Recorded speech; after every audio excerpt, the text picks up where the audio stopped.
growing up, we had a pastor emeritus at our church. It means retired pastor. His name is Don Wagner. And in many ways, he was like a surrogate grandfather to me, with my own grandparents living across the country. And every Christmas Day, I would come to church for no other reason than to hear him tell Henry Van Dyke's short story of the other wise man. Pastor Don told me a little later that the rightful place for this story to be shared would be the first Sunday of Epiphany. And so, with a story that has had such a deep impact on my understanding of God, I wish to carry on Pastor Don's tradition and share this story with you. I pray that it will touch your hearts the same way it has touched mine, and open your eyes to having epiphanies of your own about God. In the days when Augustus Caesar ruled over many kings, including Herod, who reigned in Jerusalem, there lived in the mountains of Persia a certain man named Artaban. Artaban was one of the Magi, men who would study the stars at night in search for truths about God. Together with his friends Casper, Melchior, and Balthazar, they had made a wonderful discovery. In ancient writings, they found a promise that at a special time, in a certain place, a new star would rise. And at that star's rising, a king would be born. He would be the truth, sent from the Most High, the Son of God. Well, Artaban believed that that time was drawing near, and so he sold his possessions, and with them bought 3 jewels as gifts for the new king. He bought a sapphire as deep and blue as the Persian night sky, a ruby as radiant and red as the first light of sunrise, and a pearl as pure and white as the snow-capped mountains at twilight. Each night, Artaban spent searching the sky until at last, could it be? There in the distant horizon, just a spark at first, but as it rose, it grew, first blue and red, and a dazzling, brilliant, bright white light. "It is the sign," Artaban exclaimed. And so he hurried to gather food and provisions for his journey ahead. He had made arrangements with his friends, Casper, Melchior, and Balthazar, that they would meet at the temple in Babylon by midnight, 10 days from the stars rising. And together, they would go to seek the king. Artaban could not be late. Quickly, he saddled Vazda, his fastest horse, and they rode off into the night. They traveled over green hills and through lush valleys, climbing mountains and crossing rivers, barely pausing for food or rest. On the 10th day, with Vazda exhausted, Artaban knew that they were just a few hours from Babylon. when suddenly something startled Vasda. Artaban dismounted to see what it was, and there, on the side of the road, was a body of a man. Artaban turned to leave, but there was a groan and a tug at his robe. The man was alive. Artaban knew that this man would not survive without help. But if he helped, he would surely miss his friends. Artaban turned to the star he had been following. O God of truth and light, give me the wisdom to know what you would have me do. And then Artaban knew.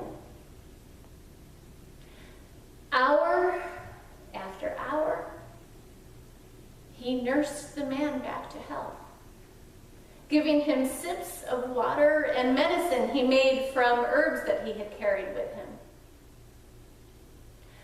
When at last the man was well enough, he said to Artaban, I have nothing with which to repay you,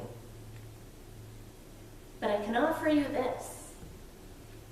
According to our prophets, the Messiah is to be born in Bethlehem and not Jerusalem, and that is where you must seek him.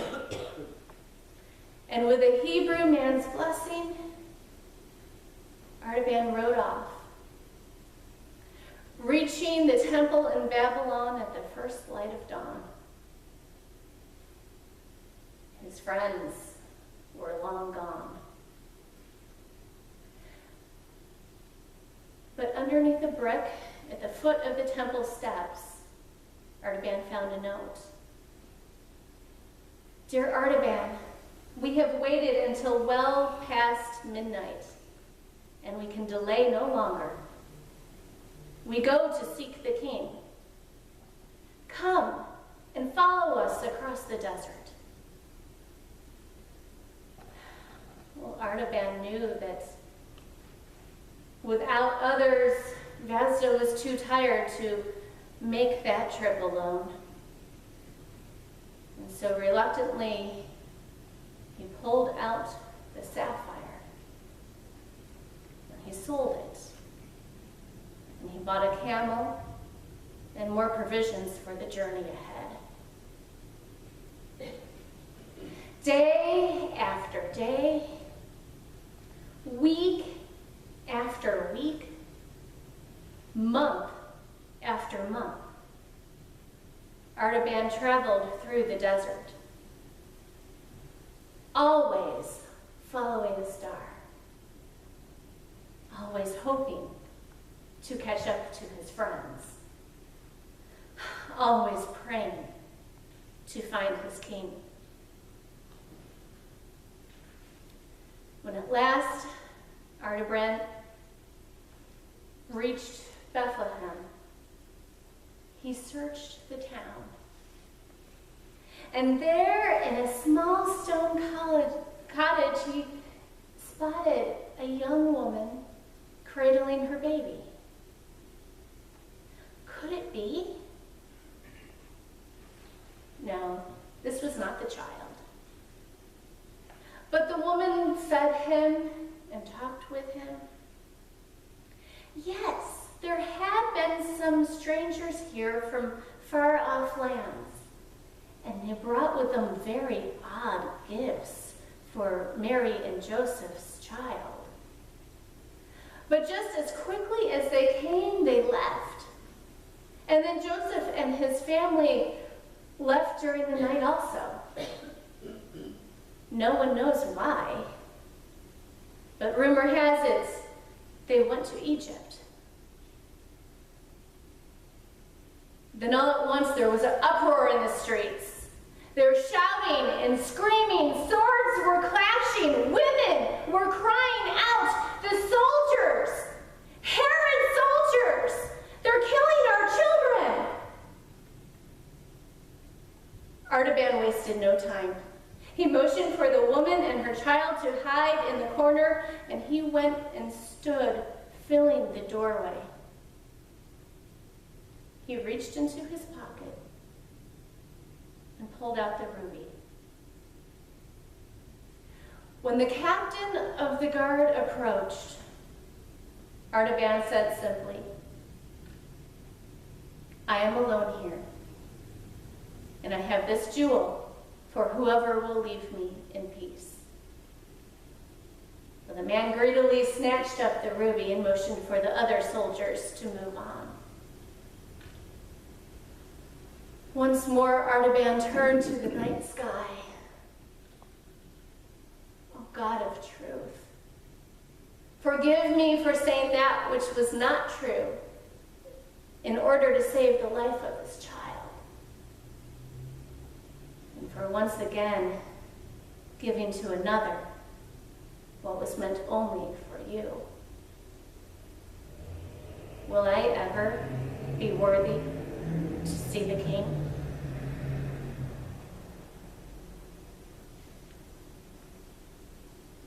The next morning, Artaban rode off towards Egypt. He saw the pyramids and the Nile. He found many to serve, but none to worship. After 33 years, his body had grown old and tired, and he thought to return once more to Jerusalem and search for the King there. When he arrived, the city was busy with all the preparations for the Passover. But there was something more, a pushing, a shoving, and unsettledness. When Artaban asked what was going on, he was told, "Well, haven't you heard? 2 thieves are to be crucified, and with them a man, Jesus of Nazareth. Some say he is the Son of God. He is to be executed because he said that he was the King of the Jews." Artaban's heart began to race. Could this be? Could this be the one he had been searching for all these years? And then he reached in his pocket and felt the pearl. Maybe, just maybe, he could offer the pearl to the enemies of the King and rescue him. He turned to find them, and just then some soldiers crossed his path, dragging a young girl. She was dirty, her hair was tangled, her dress was torn. She cried out to him, "Help me, kind sir. My father died owing a large sum of money, and I am to be sold as a slave to pay his debt. Save me from a life worse than death."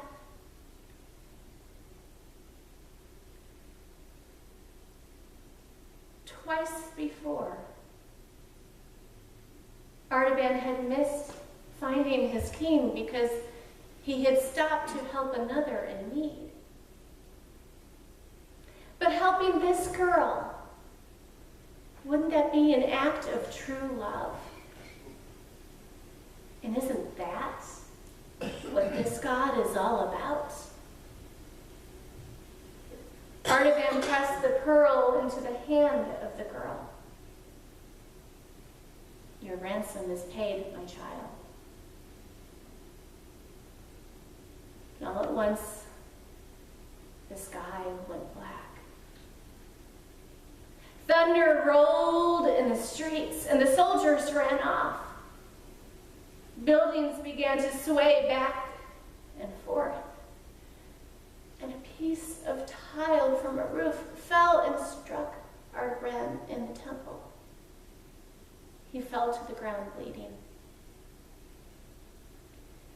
As this young girl sat cradling Artaban's head in her lap, she couldn't see who he was talking to.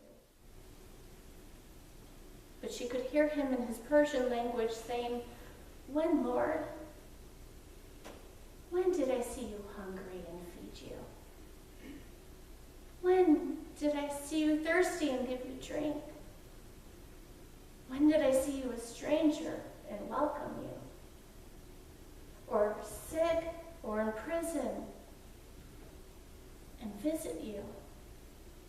I have searched for you for 33 years, and I have never seen your face." And then the girl heard the voice, gentle but strong. "Whenever you cared for any of my children, you cared for me." And with a great peace, the other wise man